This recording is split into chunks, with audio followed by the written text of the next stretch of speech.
If we win in Florida, we're going to win every place else. Florida is going to lead the way. He may sound fired up, but is Florida fired up about Rudy? The latest Quinnipiac poll out of the Sunshine State shows Giuliani far behind Mitt Romney and John McCain.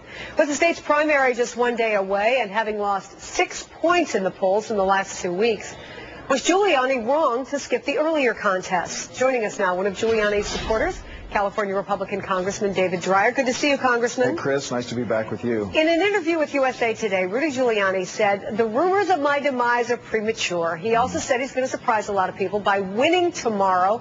And he said this campaign now is a question of momentum. Is that an acknowledgement that if he doesn't win, it's over?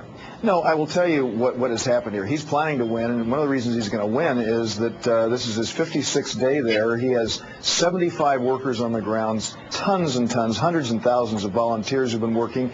As you know, Chris, there's been early voting going on. I mean, some people have said hundreds of thousands of votes have already been cast, and the organization has been extremely strong. And, you know, if you look at what's happened with the polls, this has been a very unconventional campaign, as you know, and the polls have been wrong. I mean, the president joked at dinner Saturday night that the polls were 15 points off in New Hampshire, so he may be the most popular president in our nation's history. So, you know, to rely on these is really silly. But no, he's determined. This has been his strategy from the very, very beginning, and he's running a 50-state campaign, and he's enthused about winning tomorrow and going on to my state of California for the debate Wednesday night on this network, by the way.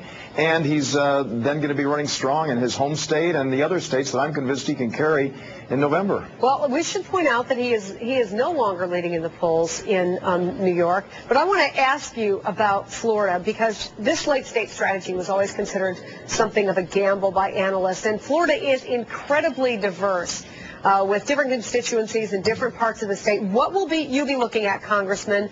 What will have to take place for the polls to be wrong, for Rudy Giuliani even to come in second tomorrow? Well, again, as I said, this early voting has been going on. And the other thing is, you know, the people of Florida, I was campaigning with him there last week for a couple of days, and the people of Florida have received him extraordinarily well.